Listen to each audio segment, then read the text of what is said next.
What if a monarch could write history, not just with a pen, but with a deletion?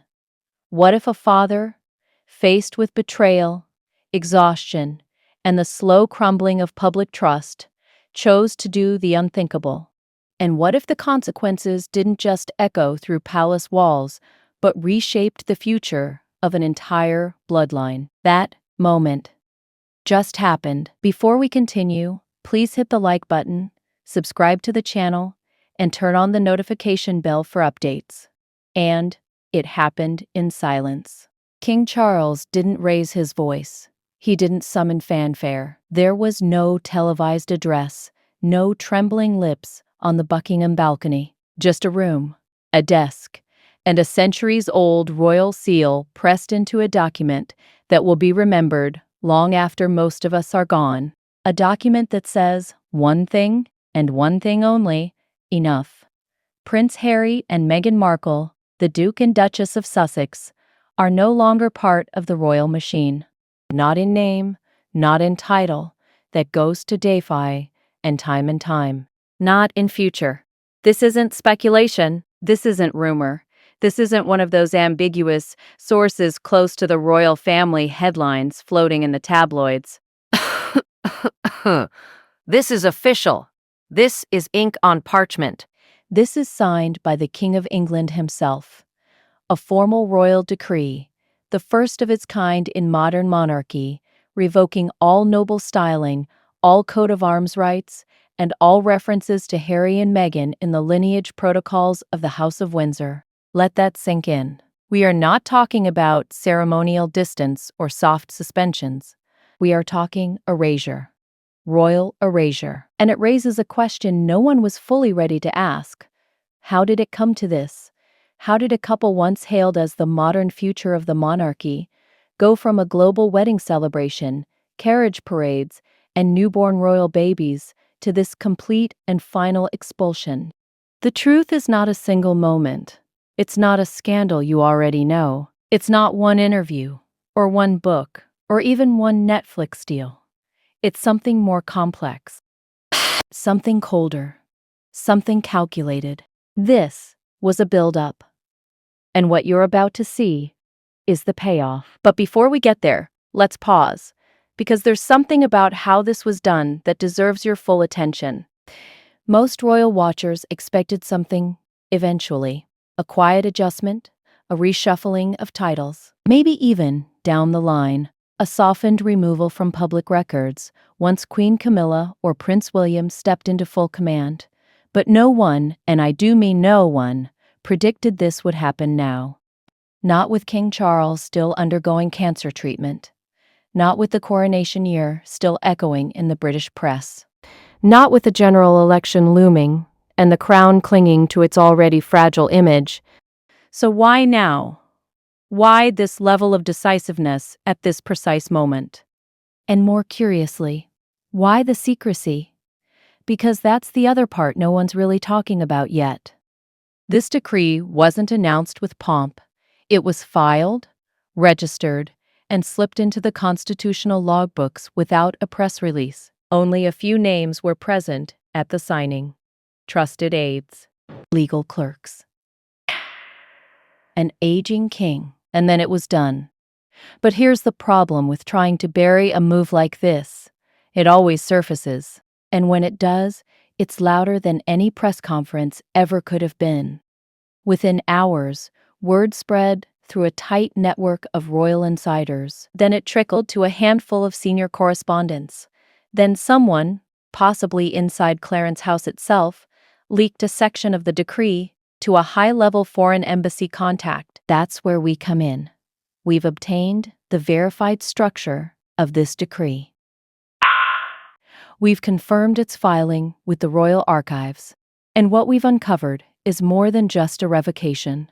It's a correction, a rewriting of lineage documents, a formal nullification of royal entitlements, a symbolic and procedural removal of two names from the future of the monarchy, down to the family crest, the signature styles, and yes, the inheritance code.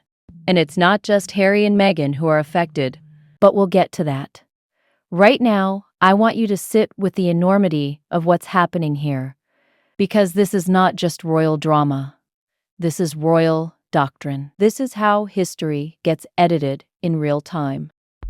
You don't need to be a fan of the monarchy, or even a sympathizer of the royal system, to recognize the weight of this moment. This is the culmination of 5 years of pressure, tabloid bloodbaths, public perception wars, and strategic errors on all sides. And it ends not with a speech, not with a reunion, not with a carefully negotiated settlement. It ends with a name, once printed in gold, struck through in black. You might be asking, what does this mean practically? And I'll tell you, but not yet. Because before we look at the document's language, and before we examine its legal reach, there's something more urgent. What was King Charles thinking when he signed it? Was this about betrayal? About trust?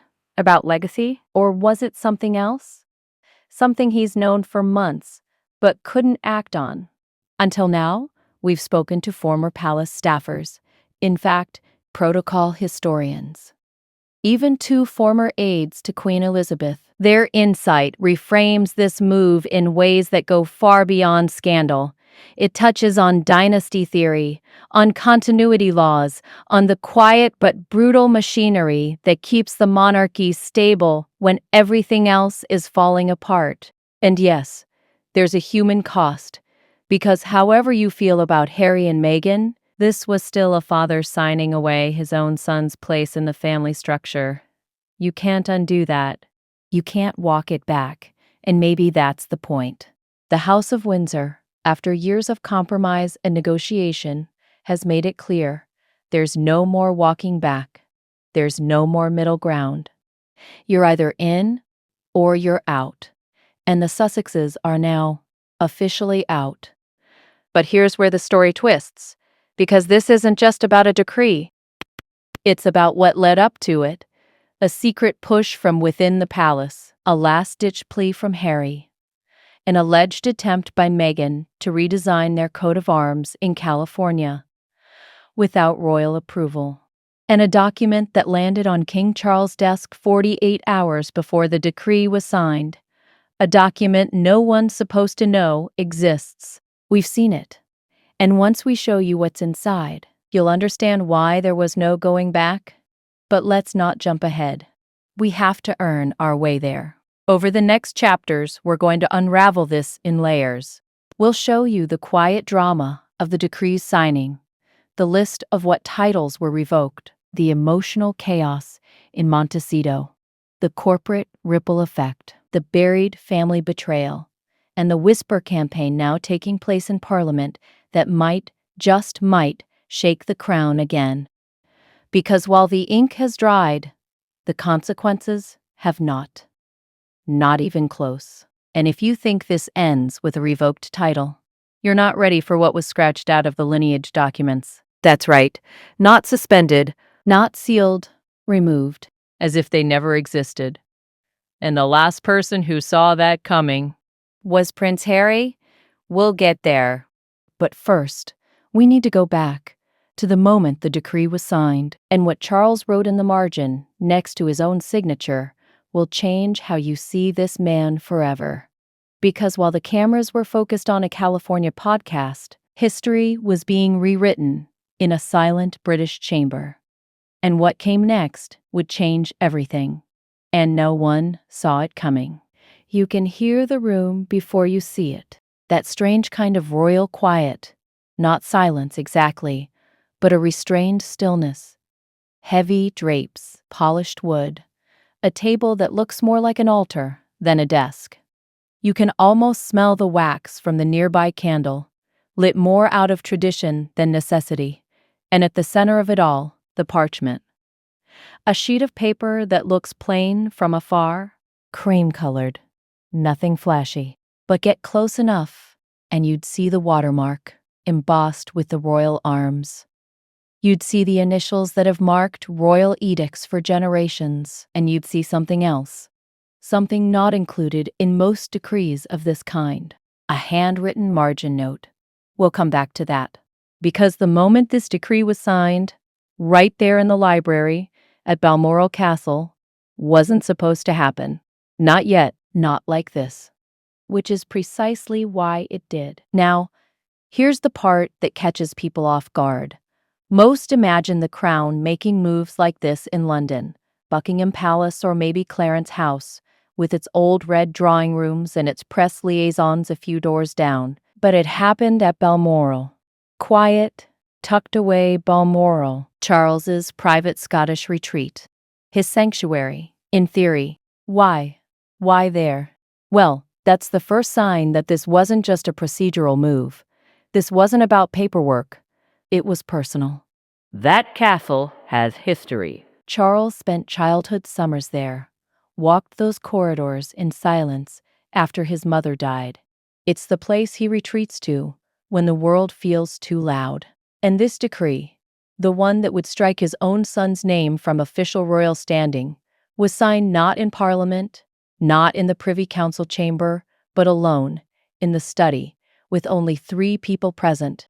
Sir Alaric Dunham, Keeper of the Seals, Francis Redmayne, legal clerk to the Sovereign, and Lord Eldon Worsley, constitutional advisor, now long retired, but summoned for this. None of them spoke for the first few minutes, and Charles didn't sit at his usual desk. Instead, he stood, hands behind his back, staring at the document like it might speak first. He did that thing those close to him say he always does it when he's unsure, where he pinches the bridge of his nose, then exhales through his mouth. It wasn't until Redmayne asked if he'd like to review the final version again that he spoke. "I know what it says," Charles replied quietly. "I've read it twice. That's enough." And yet, he didn't sign right away. He picked up the pen, held it over the paper, then set it down again. What was he thinking? Maybe about the wedding, the choir, the sun coming through the chapel windows. Maybe about Archie's birth, the brief flicker of peace. Or maybe, just maybe, he was thinking about the Oprah interview, the Netflix special, the memoir, and the unspoken line that finally broke something between them. "He cut me off financially." That quote rang louder than any accusation, because it wasn't just untrue. It was, from Charles's perspective, humiliating. He'd bankrolled security, private expenses, staff salaries. And yet, here was Harry, telling the world that his father had left him adrift. Did that moment echo in the room at Balmoral? We don't know. But we know what came next. He pulled the pen close again. And he wrote, first, the signature, Charles R. Rex. Then, the margin. Now this is the part that wasn't meant to be seen. The part no royal clerk expected to leak. And yet, according to a verified internal memo from the Office of Records, the king scribbled one line next to the royal signature, just a few words, almost illegible under the parchment shadow. "Let this stand beyond my reign." Pause there, because that's not normal. Most monarchs don't editorialize their own decrees. They issue, sign, seal. They don't offer commentary. But Charles did. And that line, those 6 words, suggest something deeper than protocol. This wasn't a tactical move.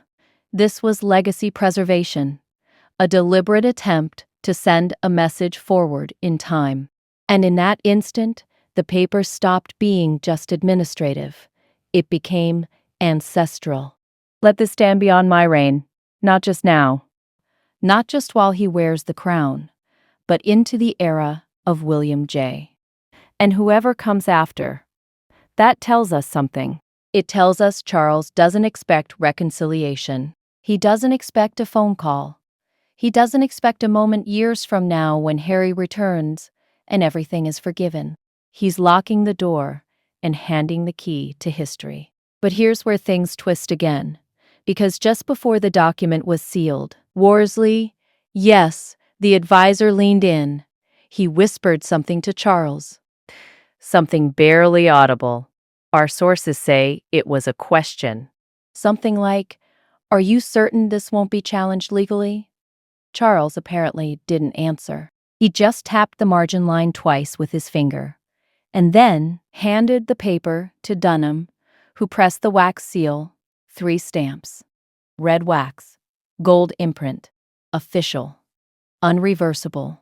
And when it was done, Charles stood, looked out the window for a moment, then left the room without another word. No ceremony. No photo op. Just finality. Now, I want you to think about something. Why would a monarch, any monarch, go to this length? Why strip not just titles, but heraldry? Why amend the lineage ledger? Why issue a marginal instruction to preserve this action even beyond his own death? Unless he believed something irreversible had already occurred, and unless there was more. Because something had happened before this decree was signed, something that came in a sealed red envelope from Whitehall, something delivered directly to Balmoral by a courier marked "Sovereign Eyes Only." We've confirmed that the envelope was logged into the King's private archive exactly 48 hours before the decree was signed. We know its contents included an internal risk analysis related to foreign interest in royal status exploitation. We know that Harry and Meghan were named specifically, and we know, this is where it gets very uncomfortable, that the report referenced a pending asset review linked to overseas charitable structures with royal branding. Let me ask you this.